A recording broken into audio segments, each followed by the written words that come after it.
يعني ما كانش ليها، هو بيتحدث مع ياسر لسه في كل الأحوال. إذا آمنتم كما أؤمن أن من رحل ونحتسب شهيدا عن الضباط لكي لا يروها مذبح.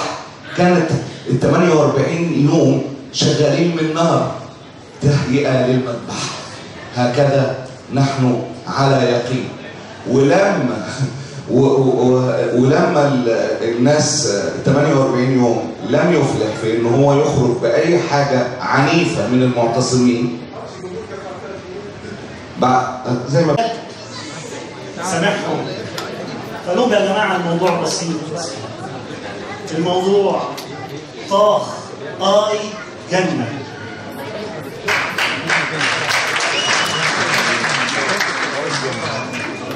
هذه الليلة كانت مذبحة المنصة، وكان هو من الشهداء بفضل الله. في يوم رابعة رأينا الشباب يقف صامدا بصدر عار من الأسلحة إلا يقينه بنصر الله عز وجل. لم ننسى أشلاء الشهداء وصرخات الأطفال. 5 سنوات لم ينسى العالم، حتى وإن أراد أن يظهر لبعض الوقت غافلا لم ينسى الرصاص المصوب جوا وبرا ممن كنا نظنهم حماتنا. 5 سنوات والقتلة يسرحون ويمرحون بلا محاكمة، بل إن الأدهى أن من وقعت عليهم الجناية هم من يحاكمون وتنهال عليهم أحكام الإعدام والمؤبد. وهي حكمة ربانية قد لا ندركها الآن، ولكن بالتأكيد سندركها. فنحن لسنا مطالبين بأن ندرك حكمة الخالق في كل شيء، والتي قد تتبدى أحيانا وتخفى أحيانا أخرى.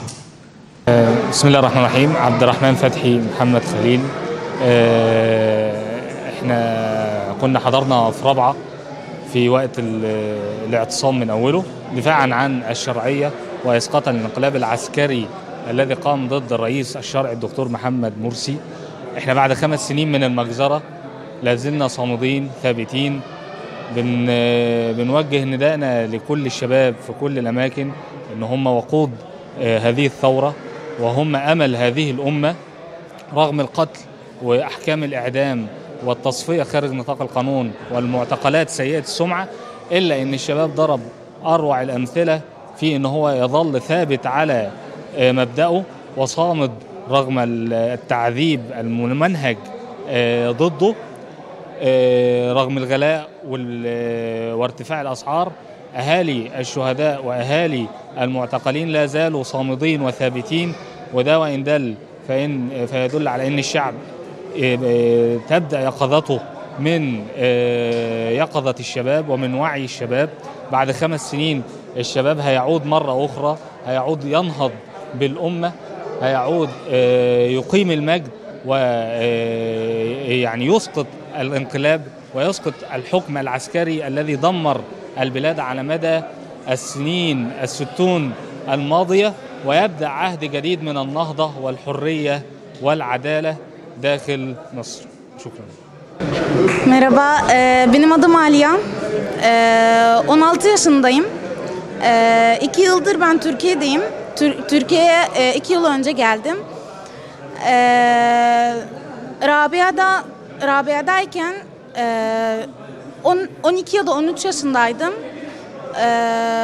Her zaman orada kalırdım yani ailemle. Ben o zaman orada değildim, yani televizyonda izledim. Meydana çıkmadınız? Çıktım ama bizi vururken ben orada değildim. Yani evdeydim o zaman. Annem beni eve gönderdi. O yüzden orada kalmadım ama izledim. Babam ve 2 tane abim vardı. Orada kalmışlardı. Onlar bana diyorlardı ki oradayken camide oturuyorlardı, saklanıyorlardı, çıkamıyorlardı. Hatta giremiyorlardı. Sabah başlarken giremiyorlardı. Benim bir abim şehit oldu ama o zaman değildi. 6 Ekim'de 2013'te şehit oldu. Ben orada değildim ama abim bana anlatıyordu. Abim ilk sıradaydı.